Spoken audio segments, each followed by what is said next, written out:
Hello, hello, citizens of the world. Shaba Shams here with Shaba Speaks, a segment where we talk about health, wealth, and relationship to inspire, empower, and connect citizens of the world. Oh my goodness, I am beyond excited, just beyond excited. I'm like just laughing inside and outside and everything in me. Because this guest is super special and dear to my heart. I've discovered her through Care Florida.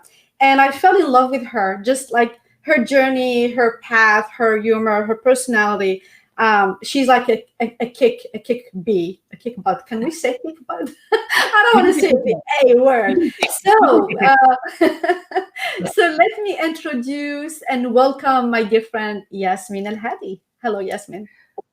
Hi, I'm so excited to be here to talk to you, Shaba, and to talk to so many people around the world who are listening in from so many different countries, and we're just excited to share so that people can hopefully find connection and meaning and happiness through our shared life experiences.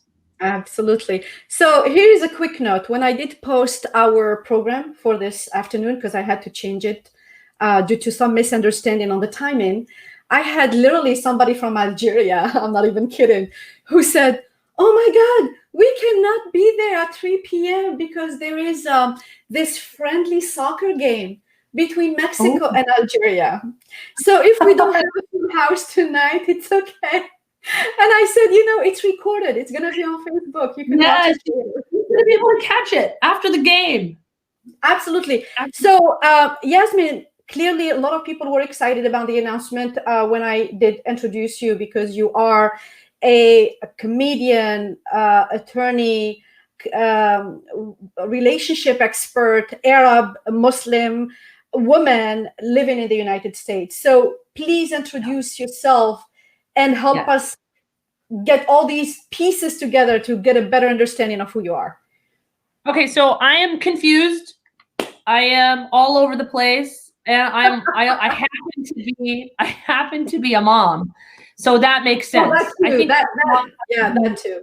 You have to be like a little bit crazy to like raise tiny human beings and like sign up for all the self-punishment and the sacrifice it takes to raise human beings that don't care about you for many, many years until they're like, oh yeah, you actually brought me into existence. I'm a lawyer by training. I'm a comedian at night. I did matchmaking for many years, for 13 years. I got 55 marriages together, 55 couples together, and then I retired because, man, is our community messed up.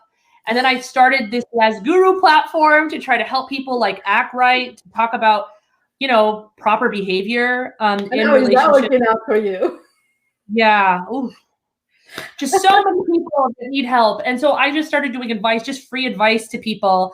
And then I started doing kind of funny things, like talking about my parents, or talking about the experience of being a mom, or talking about the experience of, dealing with racism growing up in the South. I grew up in the southern part of the United States, which is it's not a place that you would be like, oh, you're Muslim and Arab? Go to Alabama. It's the most accepting state in the union. Like, oh yeah. My parents live there. They've sort of charmed all of their neighbors, and I think it changed my personality, and it made me a more comedic person. So I have a lot of material, and I'm happy to be talking to you and talking to, hopefully reaching an audience of women and men who are thinking of how to, make the most of their lives. I make the most of every single second of my day. Yeah, I follow you on Instagram, and girl, you're just fascinating. I mean, and sometimes my heart goes to your husband. Because see, I'm online as well a lot, but my husband at this point refused to be, he doesn't mind if I show a leg, a hand, but he's not, his face, it's like, no, he can't do talking. Off limit. And so how did you get him to, he's an Arab man too, right? So how did you convince him? Yeah. So my husband he's Afghani.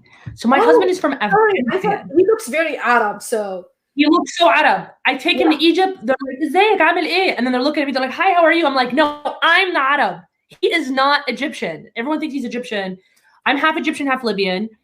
And he's Afghan. So the kids are like really confused. And They are going to cause trouble wherever they go. They were born with like a lot of hair, like especially like a part, like a deep part to the right, like a dictator, of a small country. They're already Yeah. getting themselves prepared for the I don't know takeover. if I've seen photos of them, but I'll definitely Oh, check them you out. have not. You have not. That's Okay, because so I'm you don't have saving your, the world. I'm saving the world from their evil. That's all I'm doing. send That's me all I'm private doing. photos then. I'll I deal with will. them. I love them so much. I'm just protecting them as long as I can. But they're pretty amazing. My husband, the only reason I convinced him, he's an introvert, like very intensely introverted. And the only reason I convinced him, I said, I think a lot of men benefit from hearing your voice. I think a woman can say a lot of things and she can give her opinion, and it's great. I think a lot of women respond to women. But I have male followers that I think would really want to hear, what is it like to be married to a strong woman? What is it like to be a You're father that's very Canadian, involved? Yes, who's very involved in really being a partner with me. I couldn't do anything that I do without him as a partner and without his family support and my family support. of So it course. really is like a village to be able to, do the many jobs that I do in addition to mommying. So I just convinced him that I think it would be really beneficial for people. And then you should see the overwhelming response I got in my DMs. And so I show him, like, look at this DM. This guy is saying that, your opinion really shifted the way that he thought about the way he was interacting with his wife's family, for example. And then And please convey our gratitude to him, because seriously, I am from Algeria. My husband is from Syria, but I would not get him on my videos yet, so I'm still working on it. I believe that happy wife, happy life. So eventually down the road, he's gonna give in. yes, the more you know. But surrender. really share the thought with your husband, because I admire him for doing that and for having this. Like yesterday, for instance, I did a couple of lives on the beach with different groups and included on my page, and my husband was next to me walking, right, and I'm doing the live and I'm asking him a question all the time, and he wouldn't answer. And it's like he was just ignoring me, and I'm like, dude, why aren't you answering? And he goes like, you know that I don't want to answer and I don't want to be involved with your stuff. And I'm like, but I want the world to know that I have a husband by me, supporting Right. me, And that you didn't just look him up. Right. And right now it's like I said, I show a hand, I show a leg, and which are very popular. Trust me, I have a lot of views and comments on those. And I don't know if I will ever get him to have this, but I admire your husband for that. So I will. I'll tell him. Full exposure is hard, especially if you've been married for a really long time. They get really good at ignoring you, don't they? Like you don't even exist. It's like, no, you're doing your own thing. So I saw a lot of different segments of yours, and guys, you make me laugh, right? You really bring like that comedy side, and I just shared with you a few minutes ago that I always wanted to do stand-up comedy, but I'm a coward. I overcame fear in so many different areas, and that's why I'm here, right? This is part of me overcoming fear. But the stand-up comedy for me is terrifying. I think the fear is, what if I'm not funny?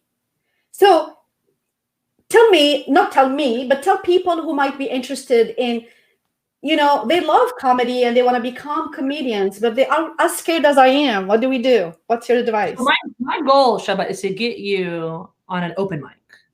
Just get you in front of a group of people, maybe at a place where they're already in a good mood. I don't know why. We won't explain why they would be already in a good mood. But you need to be in a festive, jovial place. And then get up there. I really believe that when you do the things that really scare you, you expand the most. And it makes you overcome all of the things that you've created in your mind, like, I can't. Instead of doing that, when you say you can, and then you show up, your body shows up, your voice shows up, everything shows up to show that you can, I think that makes you feel so powerful. And that confidence carries throughout. I will say, if anybody wants to do comedy, the key is to be confident. If you're up there and you're telling your story and you're doing it in a confident way, it doesn't matter if somebody else laughs or doesn't laugh. The truth is that you're sharing that life experience, and it's going to connect with somebody. It's going to connect with somebody. And all it takes is just one person. just one person for it to sort of, kind of ripple into other laughs, to small laughter. But even if you don't get that, say you never get that, like the edification or the vindication of somebody laughing, you've done something so special that you've overcome your own fear. I mean, the number one fear in the United States is public speaking. That's the number one fear. Can you imagine? Comedy, stand-up comedy is like the ultimate form of public speaking, because you need people to interact with you. You're up there trying to entertain them and make them, and you're already scared about even just opening your mouth. Like just getting on stage. Are you kidding me? Exactly. But when you do that, I really think, like, I just encourage everyone to try it out. If you're really scared about doing something, give it a go. There's so many open mics. Comedy's easy. You can just go to any open mic at any venue in your city. Of course, now with COVID-19, you'd probably be doing it from the Zoom, from your. Well, that's actually not a bad idea to start, because if it goes wrong, you can always say, "Sorry, I'm losing you. I lost my question. Shut up, everything." Oh, the punchline got lost. And then just breathe. So yes, tell us a little bit about your first time. Yes. Walk the listener into you getting, confidence. I'm a confident public speaker. However, when I think about comedy and stand-up comedy, that's a whole different ball game. It scares the heck out of me. So it's the scariest public speaking. Yeah. So I am way, way, way behind you, because you're doing it and you've been doing it. So I'm looking in your head. How did you get ahead? And tell me about the first steps you've done and how you overcame fear, because I'm sure you've had some, right? I get scared every single time I'm about to perform. I can't even eat for like 2 or 3 hours before I perform, because I will vomit. I will actually throw up. So my friend told me a really good tip. He said that there's a difference between a workhorse and a racehorse. A workhorse never gets nervous. They just keep doing what they're supposed to do over and over again. But they're a workhorse. They're not special. But a racehorse gets nervous before every race, because they're putting it out on the line every single time. And so I think about that. Like, it's okay to be nervous every single time. The key, I think, to all of this is, are you sharing something authentic from yourself? Is it something that you enjoy doing? Is it a passion? And if that's the case, then just doing it is an accomplishment all in of itself. So I told myself that the first time that I ever did stand up, it's recorded on YouTube. You can go to my Yaz Laughs YouTube page and you'll see it. It says, Yasmin, just me and a mic, and it's in Bethesda, Maryland. It was an open mic at like this live music hall called Villain and Saint. That's actually since closed. But it went so well that I got lots of other offers from there to come and do comedy over here and come and do comedy over there. And every single time I'm like, I'm done with the comedy thing. I've got a serious life or whatever.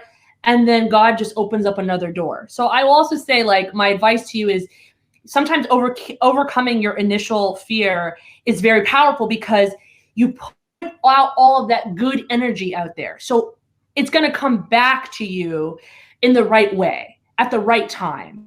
So it might be that another opportunity opens down the road, and it doesn't have to be in the same venue. It could just be that somebody saw you, they really liked you, they want to have a conversation with you, and it turns into a business contact, or it turns into somebody that you can now be friends with, or a colleague at work. So, I told myself that.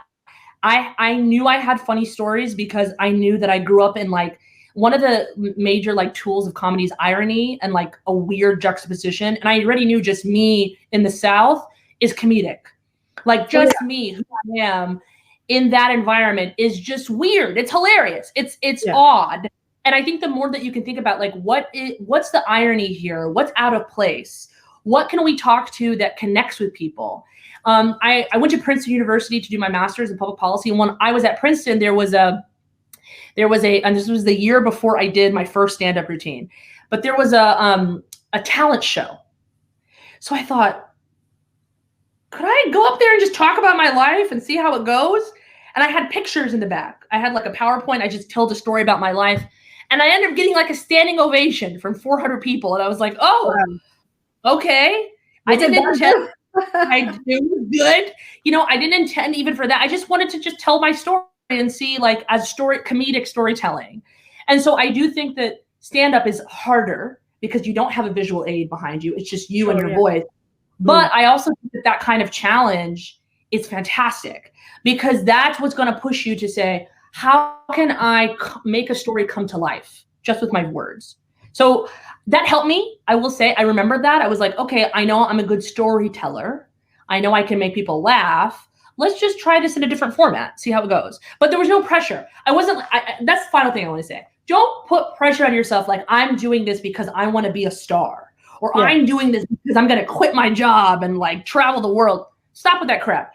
Just do the little incremental things, the little skills that you have. Give it a try, give it a whirl, do something that's a little bit out of your comfort zone and explore a skill. And then just see where it takes you. And then that brings all that pressure down. And then you realize, oh, I'm actually pretty good at this. Or no, I stink at this. Let me do something. So you said something that I always emphasize with my audience and follow, the whole idea that you said, you start something, and then when it's something you're meant to do or something like that, God or Allah will open up the roads. And I live by the concept that كل ميسر لما خلق له, and you understand Arabic, yes, right? Of course, طبعا. كل ميسر لما خلق له. And the secret of success is for people to tap into, what is it that I am made for? What is it that Allah put me on this planet to do? What is my calling, in other words? And you don't get that unless you really tune in with your inner self and higher self. And so I just thought I would throw this out, because I don't say it enough, honestly, and I say it all the time, that people, before they start finding the next big idea, really tap into yourself to find what is it that comes naturally to you, that you're passionate, that you enjoy doing, and that touches people's heart. And that's the key. So granted, I've been always interested in stand-up comedy. Maybe I'm not muyassara because I haven't. ربنا هيسر في طريقك اللي صح. يعني اللي زي ما انت قلتي، الواحد الموهبة الطبيعية للإنسان هتطلع من الإنسان. أكيد. Yeah, and that's beautiful, and God will flourish it, like you said, and make it bloom and grow. يعني والإنسان ما بيتعذب كتير لما بيعمل الشيء اللي الله كتب له يعمله. يعني I'm not saying that it's not difficult or you don't have to work hard, but it feels natural. It feels at ease. It feels like a river, and you're just with the flow of the river. Of the water, that's right. Here is another concern of mine with comedy, and I have other questions related to other things that you do. When I watch, and I am big on comedy, oh my God, all the Arab comedians, all the Turkish comedians, I watch pretty much every stand-up comedy that I can get my hands on. Awesome. And I was blown away once by Chris Rock, who did a stand-up in Netflix, but the stand-up was actually a compilation of multiple events that they all brought together. So you can see that he was in London and Johannesburg and this and this and this, but it's the same script. And that's another concern of mine, because I'm very organic when I speak. I'm always afraid to stick with a script. How in the world do you stick with the script? Because I'm guessing you do the same segment everywhere you go, correct? No. So, So I don't stick to the script. I think that that might be why I'm not at Chris Rock. Stand-up comedian. I'm not. So when you get to that level, and Chris Rock's Tambourine, he has a special called Tambourine, which for me is one of my favorite specials of all time. Actually, because it's like deep and dark and confused, and he's being honest about his divorce and about having to raise his kids and his addictions. It's beautiful. For me, that is like the best kind of comedy. But they do the same routine over and over and over and over again. I would get a little bit bored if I did the same thing over and over. I have some jokes. Yeah, see? Yes. You can have like a general joke structure, but you can add different details. You can do different things to keep it fresh for yourself. And then what eventually happens, and the comedians actually do this, when they do change a couple details, they see what the reaction is. And if it's good, they change the joke completely to that way. So it's over that practice over and over and over again is what helps you. But that's the thing about COVID. It's really hard to find places to perform. And so, I'm going to be performing on October 17th in about a week at a small kind of like restaurant. And we're seeing, how it goes. But the person who I'm performing with won a NBC holding contract. She won an entire competition called Stand Up NBC. But she's doing this performance with me at the small restaurant. So it's just to keep it in perspective that people right now are just performing wherever they can. They're just getting their hands on an experience so that they can perfect their art. So what I'm going to say is you don't always have to stick to a script, but you will get to the point where you know what works. And so you can arrange it in a way that's similar for what works. And I'm just like, I'm blessed too that like I'm good. I think quickly on my feet because I'm a lawyer. So we're taught to just improvise, keep it moving, keep it going. It's one of our skills. So that helps. And my mom loves it because she's like, كل الأيام اللي كنت بس يعني إيه مثلا بتكدبي أو تقولي كلام فاضي كله إيه. Yeah, she's laughing at me. She's telling me she's like you're living your life. I'm sure that your mom gives you a lot of material, I would say. She does. I listen to a lot of Arab comedians, and bless their hearts, from Rami Youssef to Yas to Muhammad or something like that. I mean, they all talking about their beautiful families. So tell us a little bit about your experience. I mean, you're with family. So, okay, I love my family to death. My mom and dad are everything to me. My mom's Egyptian, مصرية, وبابا ليبي من طرابلس. فأنا ليبية ومصرية الزوز, as they say in the Libyan dialect. And I grew up in a community full of like Libyan refugees, actually. And we went to Alabama because we followed one Libyan guy, just one. God. And then that guy escaped. He went to New York, and then we were stuck. Oh my God. But yeah, my parents always wanted me to be doctors. I do tell this joke, like, my mom, she was like, طول حياتي عايزاك تكوني دكتورة قد الدنيا, like always pushing me. And I was like, yeah, okay. She's like, do you remember how I made you feel very small? يعني خليتك تحسي ان انت يعني ولا حاجة عندي, مثلا ما عندكيش قيمة عشان ما بقيتيش دكتورة. And I'm like, yeah, I remember my whole life. Yes, I remember that. She's like, okay, now it's fine. I take it back. كلهم بيموتوا, دول الدكاترة الأحسن منك بمليون مرة, ربنا بياخدهم يعني ان شاء الله, ربنا يرحمهم, خليكي زي ما انتي الكلام الفاضي. Yeah, but she makes fun of me a lot because she's just like, you're living your life backwards. You got a degree, you got a real job, and now you want to be poor and hungry on stage. She's like, why? عايز تكوني مهرجة زي البلياتشو? I'm like, thanks, mom. Like a clown. Yes, like a billionaire. She's awesome. She's always pushing me to do... Something happened with your mic. Oh, can you not hear me? No, you're fine now. Something like one. Okay. I want to cut out. Was it it's because it's part of the joke. It's because I'm a clown. Yeah. So, Yasmin, your most embarrassing moment. In stand up, I mean. Okay, in stand up. Okay, my most embarrassing moment in stand up was okay, so I bombed very, very badly. I was at this event, and okay, so my comedy is really clean. My comedy is very clean. I don't cuss. I don't talk about private parts. I don't talk about topics that would involve like any sexual reference. I just don't do that.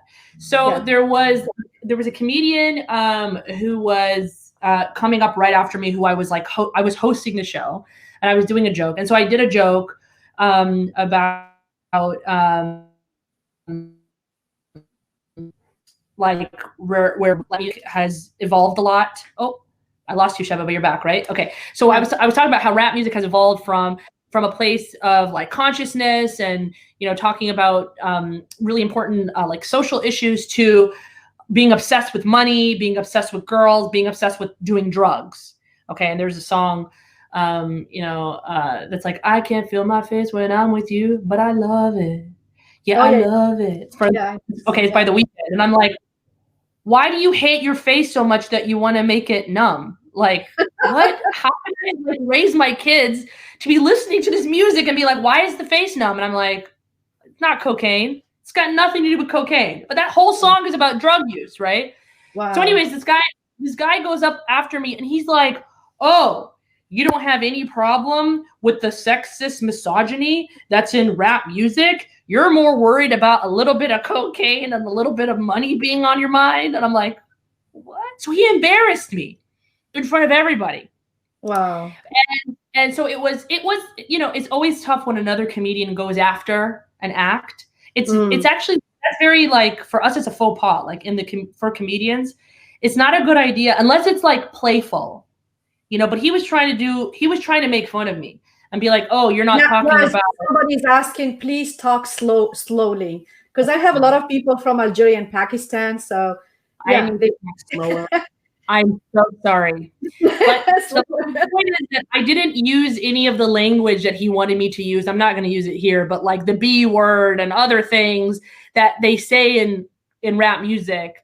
And so he was just making fun of the fact that I was obviously, very sheltered. And he made me look like I was like very small and like shouldn't be up there telling jokes. So that was by far the most embarrassing moment that I've had on stage. But how did you overcome it? And the way I got him, so he was making fun of some people in the audience. He was just like a mean guy. So his entire act was just making fun of other people. So he's making fun of somebody in the audience, but he kept like coming on to this girl she said she was 19, right? She was just 19 years old. She was in college. And he kept talking about how beautiful she was and I just went up there. I'm like, thanks, creepy guy. You have a problem with me not mentioning the misogyny in rap songs? I don't need to mention it. It's right here, right in front of me. And I destroyed him. Wow. So basically, good for you. Thank you. I turned the joke around on him like, bro, like, you're so creepy. You're coming on to a 19-year-old girl. What are you, at least 50? You know, you're not even, and I be like, you're not even as cute as her podiatrist, which is like, like a foot doctor who are known to be kind of boring. So anyway, so that I got him back and then everyone started laughing, including those girls who were like, yeah, that was gross. So, yeah, good for you. Absolutely. Along the line of this discomfort, I would say you are on social media. And yes. I shared with you earlier that I started actually an initiative where I have a panel of lawyers and experts and marketing strategists and whatnot who are going to start talking about women in social media, hoping to create some awareness and touch the taboo topics. How is your experience with social media as an Arab Muslim woman?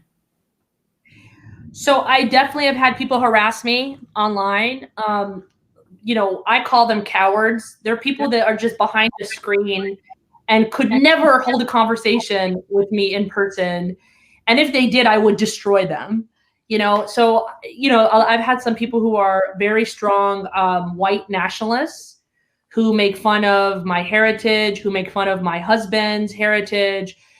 They've said terrible things about, like our children or like my marriage. They're like, oh, he's gonna, just terrible things. Like, he's gonna leave you. You're so effing ugly. All this bad stuff. And they tend to be people who don't like my posts that are in support of Black lives, or they don't like my posts that are in support of social justice initiatives. So I've had a lot of backlash. I'm surprised that I haven't had a whole lot of haram police. Like, I haven't had a lot of people come up to me and they're like, sister, you need to reform yourself or you're going to hell. Like, I haven't had a lot of that. Probably because I maybe I am like married and I have kids, but you never know. Sometimes people just attack people for whatever reason. But most of the attacks that have been on me have been from very racist people who don't like that I'm Muslim, who don't like that I'm funny, who don't like, and they'll say, oh, you're ugly, the ugly rag that's on your head, or, oh, how about you take that towel and put it over your face so you can suffocate yourself. I mean, terrible, violent, bad things that people feel that they can do online. I think that hate can be unleashed when there is the least amount of accountability. That's when hate really flourishes. When there's no accountability for your hateful thought or your hateful action, that's when hate can really just burgeon and become bigger and bigger and balloon out of control. There's no accountability. Yeah, and we see a lot of that now, where hatred is very much promoted, and it became the new norm. Exactly. Racism has become the new norm. We're Right. really going backwards in terms of human rights and equal rights, and just like civility in the Basic civility. Yeah. basic civility. And they call that block those speech, and that is called freedom of speech. Right. And yeah, we have freedom to hurt one another, but we don't hurt one another because it's not right. It's not right. So the and that's what people have to understand. Just because you have the freedom to do something wrong doesn't make it right. It doesn't make it right. So what's the solution? We have to for it? Let's be part of the solution instead of being the problem. So what would be the solution? So I will say that number one vote. On stage, number one vote. Very important to have your voice. I already voted. Number one vote. Don't boo. Vote. Exactly. And then number two, I think people need to know that being on stage or being in the public eye, doing a show like you're doing, Shaba, promoting your business, being out in the world as fully yourself, coming and showing up as a Muslim, Arab, female, from a very, from a certain background, a certain ethnicity, from a certain, I'm a refugee, we're political asylum seekers here. I'm an immigrant to this country. Showing up in spaces and talking to people is, I think, the single most important thing that you can do after, of course, voting for your elected officials that represent you, that represent your thoughts, is to represent yourself to the public in a positive and loving and generous way. And for anyone who's toxic, you know what I do? Block, block, block, remove, block. That's all I do. So if someone is hateful coming towards me, I just cut them out. I don't engage with them. A lot of hateful people want you to engage in a back and forth, but we have to be compassionate with ourselves and merciful with ourselves. And we have to look at someone who's coming at us with hate and say, I have enough mercy for myself to not engage in a conversation with you. And I wish you all the best. I'm going to share quickly just my experience with social media, because I've been out and about for a long time, but it was more academia because I've been an educator and a professor for a long time and a director. It was within my profession. And then more recently, I become an entrepreneur, and really, like you say, COVID came, and I found myself kind of promoted to this life online, which I'm loving, because even from before COVID, I always perceived myself as a citizen of the world. And I knew in my heart that I wanted to do work that impacted people at the international level and bringing people together and bridging between cultures and religions. And I'm very involved with interfaith groups as well. So it was a blessing for me. But then what I didn't prepare for, it's all the stuff that I was getting, like, and I agree with you when you say when you're married, I think it's a little different. Like if I were single, doing what I'm doing right now, people would be eating me up. But because I'm married, so I have not so much like attacks or racism, but like people, men, sending me, for instance, inappropriate photos, inappropriate content. Calling me constantly, I want to date you, I want to marry you, dude, I'm married. You can leave him. And it's like just this kind of, sexual orientation. And I had Malek last week, actually, she was on my show. And Malek is the lawyer, the international lawyer that I told you about. She's from Tunisia and she lives in Dubai. And we were having this very conversation, and I asked her a question. So now I'm asking you the same question, Yasmin, and all who are listening to us, and I'm sure that people will view this this recording later. What is it that we are doing, saying, the way we are acting, or even presenting ourselves, that is saying, look at me, I'm a sex object? That's what I want to know. We are very decent. We speak professionally. We don't curse. We don't. There are just a lot of things that we are very careful that we don't do, or we do to make sure that we are projecting this professional Yeah. image. What is Yeah. it? Help me It's not your understand. problem. It's not your problem. That's what I mean. The crux of it is that we have a lot of people who are sick. We have a lot of people who also, could have a very unhappy life that they're living, and they have this online life where they feel like they can be anonymous and not have accountability for either, I said before, hateful actions, but also, overly sexual fantasies, things that they could not do ever in person or say in person. They feel like, oh, well, here's an opportunity for me to do this. I also get those kinds of things. But what's really great about Instagram is that in the DMs, it'll actually blur the image if it's someone you don't know. And if it's someone I just delete. I don't need to engage in seeing what you sent me. I can just delete right away. So I get those probably on a monthly basis, or people wanting to get, be married or whatever. I really think it's an illness that's worldwide.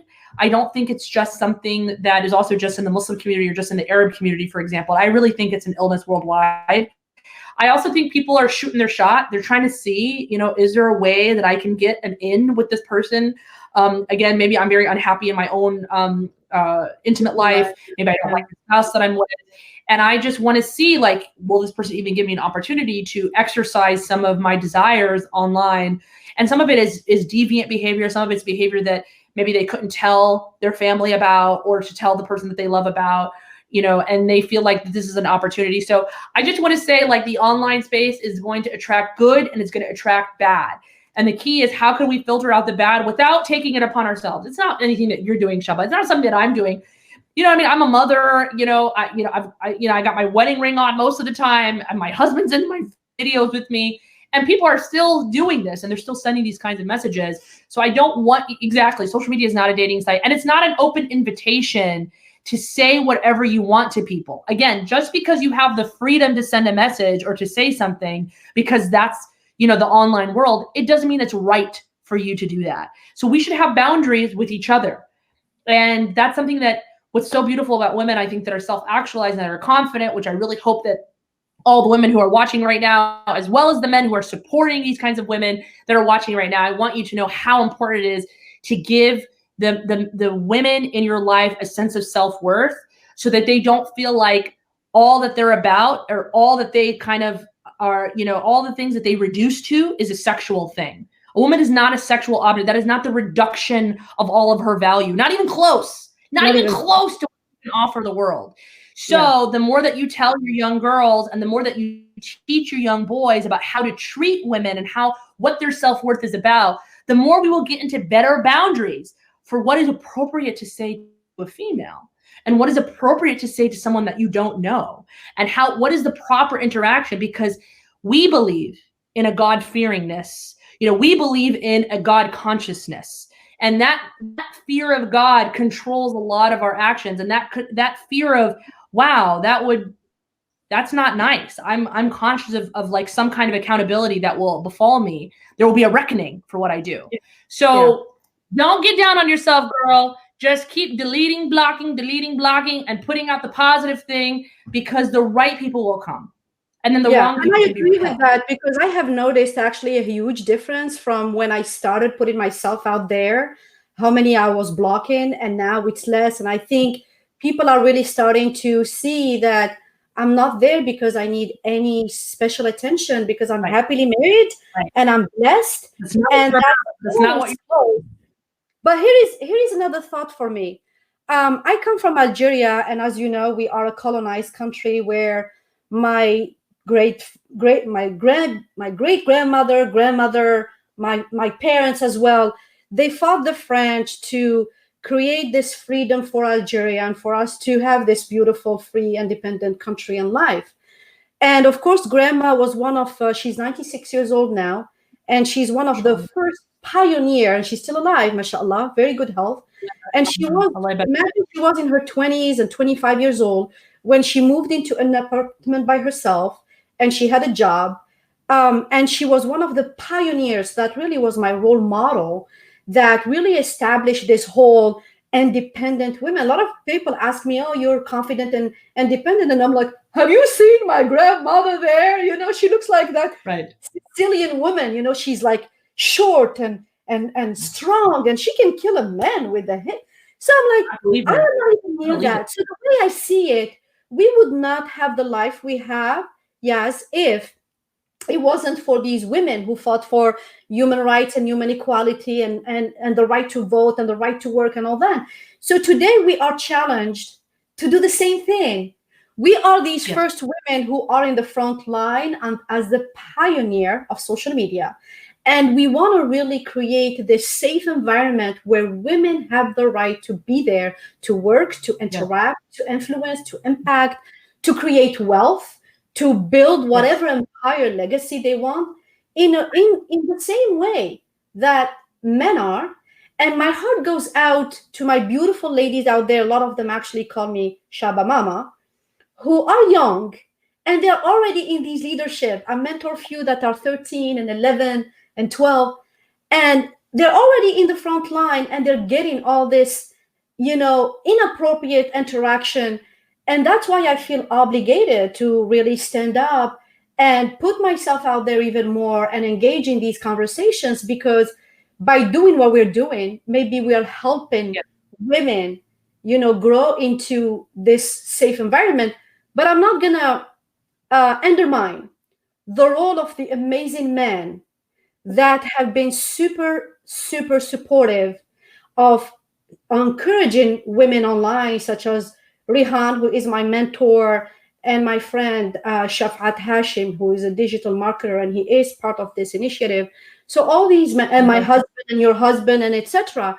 So we have all these men that we should really appreciate and be grateful for, because the truth of the matter, we're not going to establish this right by ourselves. Right.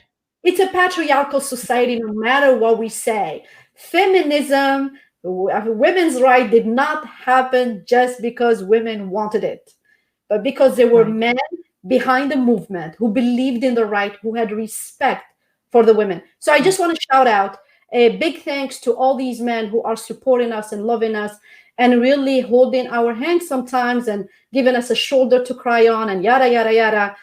Because we would not be doing what we're doing without them. Yes, are you ready for a few questions? So true. Yeah. Oh, let's do it. All right. So the audience, coaches, it's nice to see you guys. So thank you. Nice to see you. Thank you. Do you think people can reach out to you if they need, like, because I get a lot of, I say I talk about relationships, but people sometimes misunderstand relationships. And they think I'm here to match them. You know, I have a lot of, you know, young men ask me to find them a wife, and I don't do that. So are you still doing that? I'm not. So I've retired from the matching business. I spent 13 years doing that, learned a lot in the process, and I'm good. Like I said, I you know, there's just a lot of help that we need and how to act right in a relationship. So come to me if you want to talk about advice. You can check out the Yas Guru site for all types of relationship advice in my story highlights. Leah says Sabah al-Noor, ahla wa sahla, salam. This one, hi Shaba Shams. Okay. All right. Let me find questions instead of just Thank you. You are great. She's actually, her name is Jani. She's a convert Muslim. So beautiful lady inside and out. And she's trying to really do a lot of good work for the community. And more importantly, women who become Muslims, mashallah. How can humor make a positive difference in our lives? So I think that's a great question. I think that humor is one of those things that disarm people. Maybe you were upset, and then suddenly your mood can completely change when you start laughing. I also think that humor can disarm people too. Maybe they had a preconceived notion about you, about who you were, what you were all about, and then suddenly you make them laugh and their heart is open to you. Now you can talk to them about things that maybe you have in common instead of them thinking about what was so different about you two. So I think that humor can have a really positive impact on society as a whole and our own individual lives. I think it can help our mood get better, and for us to laugh at ourselves and to say, oh my God, yeah, I went through that and I took that so seriously. Now look, this person, this comedian is giving me the permission to laugh at myself and the permission to let it go. And then I think it has a positive impact on society because it challenges people's notions of what you can and can't do, who you are and who you aren't, by just presenting your humanness. Yeah, and I'm gonna add to that because that's what I do. I'm Mediterranean and we're very tense, and Algerians are very angry all the time. That's just how we are. Politics. If you cannot handle the politics in real life, watch it through the eyes of comedians. You'll love it. Yes. Politics will feel completely different. So true. All right, so nice to meet you, the new member. Yeah, check her out at her Instagram and follow her page as well. So BU is also one of my regular. As a teacher, I try to do my best to make my pupils laugh and bring happiness to them by studying.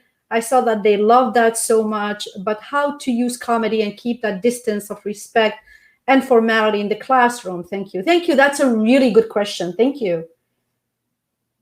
So I'm not an educator like Shaba, of course, an esteemed educator and someone who has a long history of this, but I really am of the notion that respect and formality are, of course, beautiful things. But sometimes when you're trying to learn something and you're trying to teach someone something, sometimes the formality can make someone not be as receptive to a lesson. So sometimes, I'm not saying to go into a space where there's no respect, but I just do think that too much formality can be a hindrance to somebody actually asking good questions, admitting what they don't know so that they can build on what you're teaching them. So I think it can be a really potent way to communicate an idea and to help people learn. But I also want to say that you know what you're comfortable with in terms of that formality in the classroom. If that's what you would rather do. I do think that leaving your jokes towards the beginning and the end of the class is pretty smart, and not doing those types of jokes, but also just maintaining a proper decorum when you are joking. So don't make jokes that are offensive. Don't make jokes about sexualized things. Don't make jokes about things that involve cursing or curse words. I think that those all help maintain respect and dignity in the interaction. Yeah, and I would add, like, teaching is really like parenting, is not any different. You have to really find a balance between the catch and the release. There is a moment to be serious, and there is a moment just to crack a joke. And, it makes you be more approachable, I think, more humane when you don't have your guards all the time. So, yeah, find a balance. All right, so your wake-up call, I'm not sure what it is. I think it's related to something that we talked earlier about. Healthy session. Oh, you have no idea. This woman is amazing when it comes to this kind of stuff. Arab parents be like, Arab parents. No, they're awesome. They're awesome. This one is the guy who I will try to speak. So we can understand, and then he goes, oh my God, she talks more fast than before. you went full speed on that. So this one said, how is the singer? I think it was the song you were talking about earlier. Okay. He's rednecks. Yep. No taboo in social media in Arabic country. This blue space is perfect for Arab women. I mean, yeah, he's trying to say that Facebook. Do you get it? This blue space? He's talking about Facebook. So he's saying that Facebook is sort of an opportunity for people to express themselves and not be worried about the same social taboos that are happening in society when you're talking to someone face to face. I think that's true. That you can sort of have better conversations sometimes when people are not feeling so directly threatened or defensive because they have you in front of them. But I also think that real change happens not on the blue space. Real change happens on the ground between people and talking to them in person. Yeah. And honestly, for me, I feel like my calling is really to advocate for women in social media, to create a platform where they can influence, impact, build wealth, and be without Beautiful. having to deal with a lot of nonsense.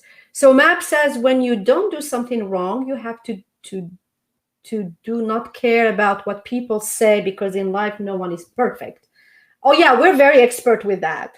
I think Yaz and Yeah. I are very expert. We don't give a care, right? I don't give a I care. do a lot of things And wrong. and I'm gonna add something too, that if the song Frank Sinatra, I did it my way, regrets I have none, blah blah blah, the song that's how I live. Classic. I don't really give a care. Day by day. Okay, thank you. Are we now? Who's Yeah. your favorite Good clean, question. clean stand-up comedian? Yeah, you go first and I'll go next, because I have a couple that I like. Okay, probably my absolute favorite clean stand-up comedian is Jim Gaffigan. He's just somebody that can just make me laugh from like a very deep place.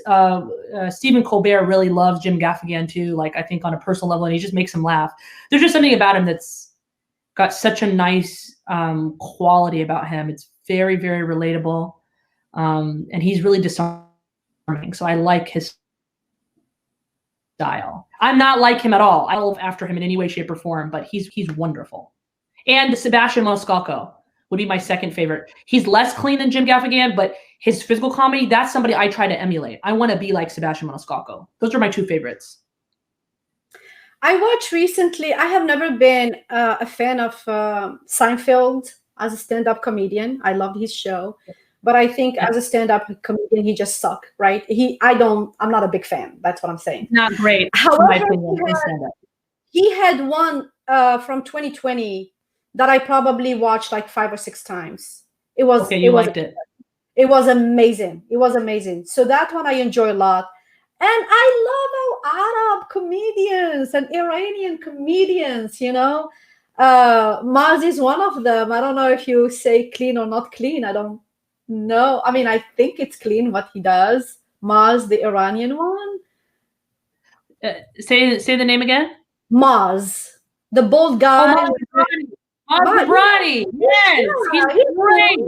Yeah, I mean, I like him. And not long ago, yeah, 3 days ago, my husband and I, we were kind of bored on an afternoon, and we didn't find any movie that we wanted to watch. So we went to YouTube and we started like Arab comedian, and we were watching some Lebanese and talk about Lebanese families compared to how American families are, and the trauma of being beaten, how Arab, like Lebanese. I know what you're talking about. He's Canadian. It was He's funny. So good. I love Arab comedians because I can relate to them. And that's pretty much how I was raised. And then I come to America, and then they talk about their space and oh my God. And it's like, do you know what I have gone through? Have you met the belt? Exactly. So this one says you have to believe in yourself. So what is this is a good question. What is the main subject area of your comedy, guys? I would say that the main subject is definitely family. Okay. And learning how to navigate the space of being in an Arab American family, also being married to an Afghan, and having two boys born to us who are going to have to navigate two very different cultures. And so I do jokes about that. But yeah, family, just being a mom, being a wife, being a daughter. Yeah, that's wonderful. And I watch your stuff, by the way. That's the guy's name. The guy that you're talking about, I was trying to get his name. Anyways, keep talking. So ask her, what is the main difference between Muslim community and non-Muslim community? I'm guessing as an audience, maybe? Do you perform with like non-Muslims versus Muslims? Yeah. So I will just say that the main... Do they laugh more? No. Okay. They laugh way less. Oh. So I'm just going to say that the main difference between Muslim and non-Muslim audience members in a comedy routine is that non-Muslims are much more willing to just be free and loose and laugh. With Muslim audiences, I have found that we're still trying to be okay with laughing. We're still trying to find out, is this prohibited the religion? Is this haram? Is God going to get me? You know, is Allah angry with me if I laugh? It's amazing. It's amazing to me. So it takes a lot more warm up to get Muslim audiences to laugh. Non-Muslim audiences are much more willing to sort of give you a chance. I feel like also with Muslim audiences, they're like, I paid my ticket. Khalas, yalla. Show me some laughter. Yeah, like a little monkey. You have to do the work for me. So yeah, they're like, I paid you. You know, like what? Like, yeah, my laugh, my smile cost $5 million. That's it. Khadija says exactly, they're absolutely sick people, and I think that's about when we were talking about, you know, I don't agree with that. Social media. Samia says social media has in real life. Sick people should ban from SM. Yeah. Girls' power and men's power who are by our sides. Is comedy your passion, familiar, or just for sake of money? Definitely not for sake of money, because comedy makes no money. It is absolutely a passion of mine, and it's just my way of being able to share of myself in a way that like exposes people to Muslim women in particular. I think that people need to be exposed to that and just see that we're really dynamic. We are people who are good at different things. We are struggling to be, you know, the best wives, the best moms, the best teachers, the best, you know, the best cooks, whatever it is, you know, that you're doing in your life. Very much similarly to other people who are not Muslim, we are all just in the end trying to do the best that we can. So Samia, ignore and block is also a great solution. You have to see my list, block list. Oh my God, it's so long. Wow. Map says your English is very fluent. It looks like Eminem songs, man. That is so cool. I am not lyrically gifted like Eminem, but you know. All right, Khadija, I'm so weird. Who inspires you to become as a comedian? Okay, so I would say like my biggest inspirations, like I really I love Jim Gaffigan. I love that he was able to do what he did. I really Sebastian Maniscalco is somebody that I really look up to as a comedian as well. Just everything about his delivery, his storytelling, I think is really, really good. You know, Ray Romano, Everybody Loves Raymond was one of my absolute favorite shows growing up. And that was very inspirational for me. You know, Dave Chappelle, his storytelling is impeccable. His timing is impeccable. He's a big inspiration. Kevin Hart, also a very good storyteller. Oh my God, I love him. I like Megan McCarthy. I like Eliza Schlesinger. So I've got a lot of people that I am inspired by and like want to learn from. But you know, and the other thing too, that's my experience, at least because I love comedy, and comedy heals my soul, literally. Yeah.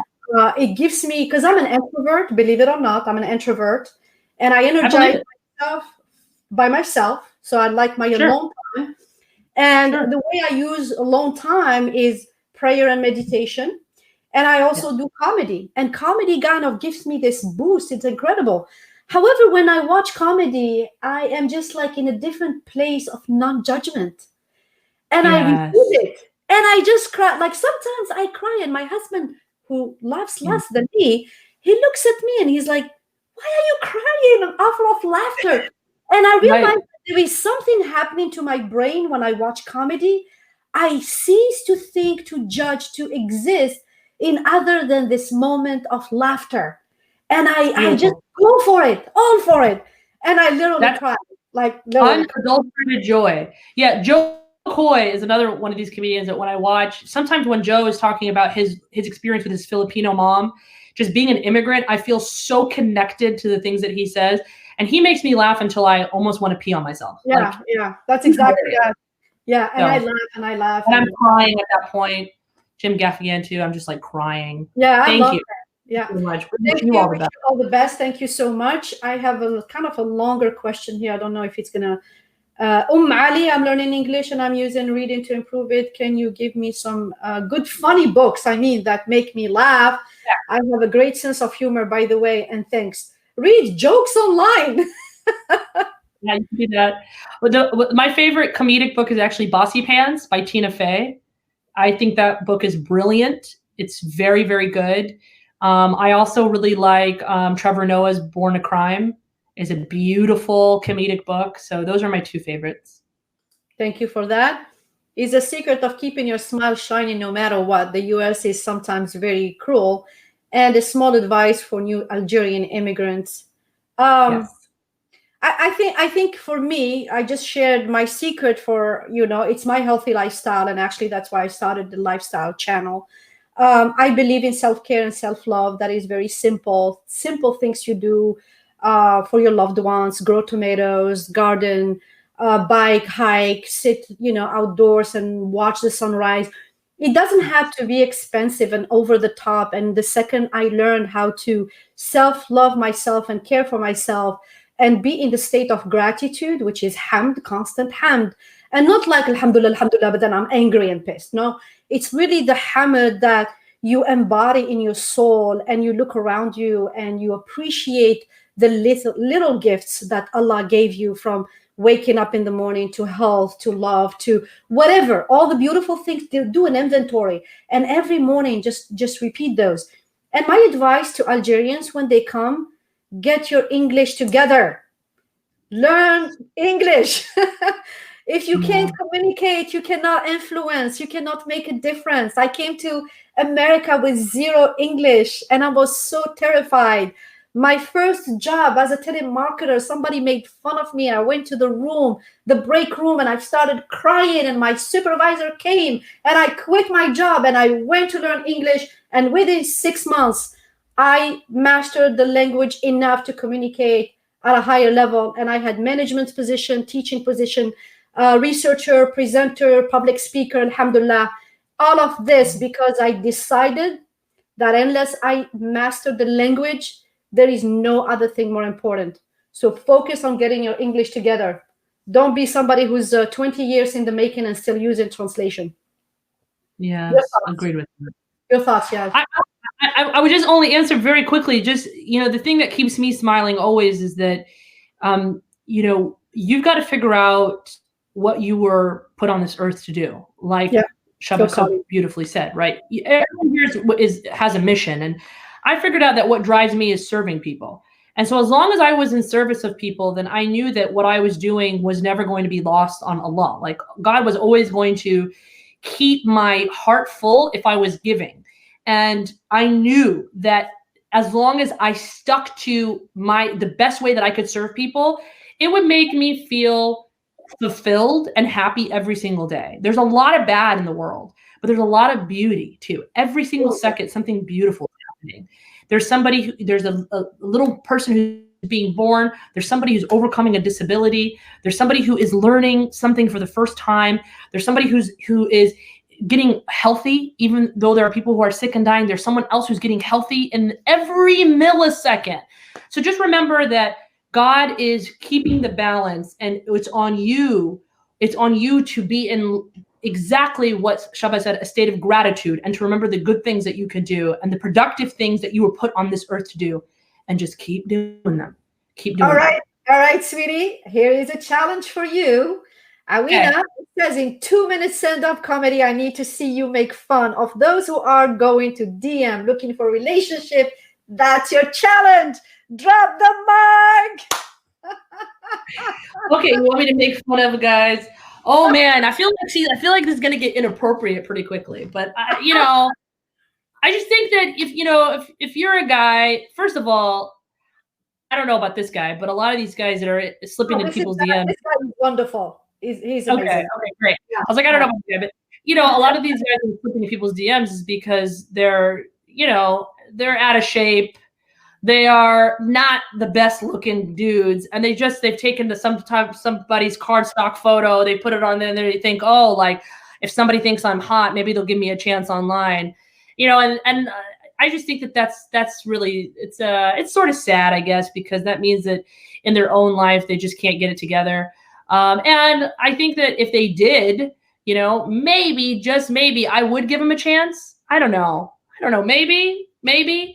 I don't know. I think that yeah, and I mean me, but like, you know, a girl out there who wants to actually meet them in person. I also think that the guys who are in people's DMs, like being very, very creepy, I think that in real life, if they tried to do that, can you imagine what would happen? Like if they went to their job and they just left secret messages for their boss, like, hey, baby, click on this. They Loves would to get fired so quickly. Somebody would think that they're trying to, you know, attack you with a virus or something. So or they went to the grocery store or something and they left like little messages for people, they'd be arrested right away. So I think that it's behavior that's like socially a little bit. It means that you're a very small person and kind of sad. I don't know how to make funny. I don't know how to make that funny. I'm trying to think of like how it would be funny.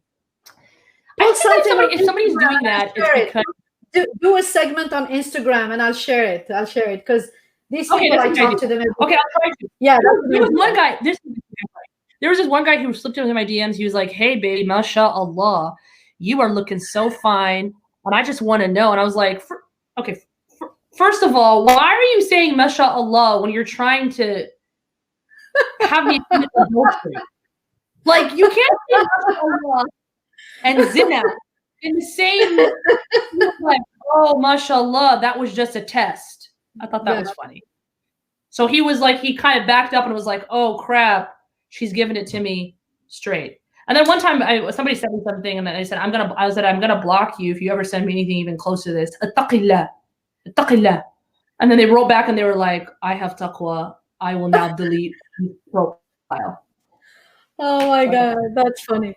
So quickly here, I want to touch on a note that I just noticed recently, and I've been reflecting on it. We like to watch Arab TV shows, and we watch a lot of those. And I watched one recently that I really liked. It's Lebanese, Egyptian. Don't ask me about the name of the cast because I don't remember, but it's called Qissat Hub. Qissat Hub. Okay. A beautiful story. It's a story within a story. So the author or the writer takes us in the story that he's writing and all the characters that he's manipulating. But from a cultural standpoint, I was looking at the interactions between men and women. And man, they had a lot of sexual harassment and bullying in the workplace. And it's just normal. It's just so normal, right? And I'm looking at it from this American perspective when it's like, oh my God, this stuff would never fly in America. It's impossible. And then I started watching another TV show on Netflix called Emily in Paris with Lily Collins. And it's pretty much the same situation where she's dealing with some stuff in the workplace in this company that she's working. She moved from Chicago to Paris. And some of it will never fly in America, with the Me Too movement and stuff. And I'm like, oh my God, no wonder why people look at us and they say you are very Americanized, because a lot of the interactions that are okay in the Arab Muslim world, Europe, France, whatever, in America, we have a whole different set of standards that we look at like, oh my God, this is crazy. And for people, it's like, you mean like me liking you and calling you every 2 seconds and until you pick up the phone is not normal? Anyway, I thought I'd share this thought because I'm noticing how people act in different cultures, and me being like a lens, I have this photographer lens. I'm looking into this culture and this culture and this culture. And I'm like, holy cow, there's a lot of messed up stuff there and people don't even realize it. He's my favorite, regardless of cleanness of his jokes. The man is a genius. How does it feel to be a Muslim living in a non-Muslim country? Yes. I mean, I see it for me as a way that forced me to learn my religion. So it worked positively for me because it made me realize, like, I have to actually know what I believe in because I have to be able to talk about it. And so for me, it was very actually faith affirming. And it made me also know what the similarities were between, the Bible and the Quran. It made me become a much more, I think, full and rich person. I think if I lived in a Muslim majority country, I would take the religion for granted, but I don't. alhamdulillah, because I realized how hard it is to hold on to your faith, but also, that you need to actually know what you believe in. You can't have blind faith. So your experience is that yours and mine are different because I lived in a Muslim country. And I don't think that I did appreciate my religion until I left the Muslim country. Because what happens, my experience, again, I go back to the audience and say, everybody's in their experience. Who I am today is my knowledge, experience, and core values. So you cannot impose the views on anybody else. But for me, I feel like I became a better Muslim. I became more connected to my faith when I went out of it, in a way like the country, when I left the country. Because here, no one is forcing me, expecting me, telling me how to live my life, how to live my religion. And for me, freedom and the free will that Allah granted us all is very important. So when I found myself in this environment where I could actually exert my free will, I became more connected, genuinely connected, because nobody cares about what I do. So what I do is absolutely my choice. And I had to go through that experience to realize that I was a better Muslim than I thought I was. Because in Algeria, I felt like I was forced, but here it's a choice. No one is forcing me to fast, for instance, to pray, to go to the mosque, to cook for the mosque. No one is forcing me to do these things. Alhamdulillah, I do them because out of my heart. And this is where you put your faith to the test. Practicing religion within the box of religious people and everybody watching you is different from practicing with this open heart and the love thing that you do because you want to get closer to Allah and build your faith without anybody. So you got to laugh out of Awina about the joke you made. You really put me on the spot, Awina. Yeah. So Ahmed said, I love your video, Shams. Thank you so much. It's because of my wonderful guests, and I am really being very mindful in how I pick them because I bring them with different value sets. What's happening to us? I'm not sure what he means, but probably about what's happiness. What is happiness to you? How do you define happiness? Happening to us. I mean, I define happiness as feeling that your purpose on this earth is to make something better. The thing that whatever you found, to make it better. And if you're in the practice of doing that, that's a process of being grateful to God for putting you on this earth. And you know that you'll leave the earth better in the dedicated life to. That for me is true happiness, in service. So I'm going to go quickly through the questions because I have more comments and questions. How you attract your followers from your comedy if they aren't your native language? So, I mean, the biggest way is that I do funny videos. I put them on YouTube. I've had a pretty good, like when people see me live, they usually want to either follow me on social media or they want to know more. So I've had the pleasure and the unique opportunity of having good performances and having videos that spark people's interests. So that's a good fortune from God. Dia posted 2 long comments. I'm just going to show one because I like it. Tell fellow Algerians when in Rome, do like Romans do. Left your shitty, whatever Dia's mentality in your hometown. Try to integrate. Don't bring it with you. And amen to that. And I echo it, really. The thing is, we come to this country to really have a better life. And it's not just the economic or socio-economic opportunities. It's also personal growth opportunities. And when we look around us and we see people, the way they act and react and behave and respectful, thanks to the set of rules and whatever else that we have in place, we have to model good behavior and good success. Before making the comedy, yes, are you writing a script? So sometimes when I make the videos, I'm definitely writing a script and then we ad lib or change things as I'm doing the video. But yeah, I write a comedy bit, but then like I was telling, Shaba, I don't really stick to the script all the time as long as I'm within my time. So that's the thing about comedians. You learn that your timing is everything. So that's the thing you have to Do you believe friendship between a man and a woman? I don't. I don't believe that men and women can be friends in the same way that I would how I define a friend. I think you can be an acquaintance with somebody. I think you can be a light friend, but I have a whole Merry Mondays about this in my story highlights on Yas Guru platform on Instagram, where I say, you know, can men and women really be friends? I think that to build an deep emotional connection, I think you cannot really do that between a man and woman without other things coming into play. I think you can always be friends in groups. So I recommend being friends in groups with men and women. I just think that one-offs and one-on-one conversations, especially when they're late at night or they're often, they're constant every week or every day or every month or something. I think that feelings start developing. So I would just recommend, if you're going to have a friendship with a man, that it should be something that you do kind of collectively as a group. So like, for example, my husband, if he ever text messages a woman, I'm on a group text. Like I'm on a group text with that. Like it may be her and her husband, or if she's a single woman. And that way we just clear up any miscommunications in my household. And we hang out in groups, either all out together at a restaurant or, you know, at someone's home. That's what I would recommend. Friend groups, not one-on-one friendships. I like when you were talking about the religion. May Allah bless you both. Thank you. I really love your videos and your personality. Well, I mean, again, my videos would not be what they are without the amazing guests that I have. So are you spontaneous in your presentation? Sometimes I'll try a joke for the very first time ever and it kills. So I've been lucky. Sometimes I try a joke for the first time and it's terrible and I bomb, and that's okay. And so you learn.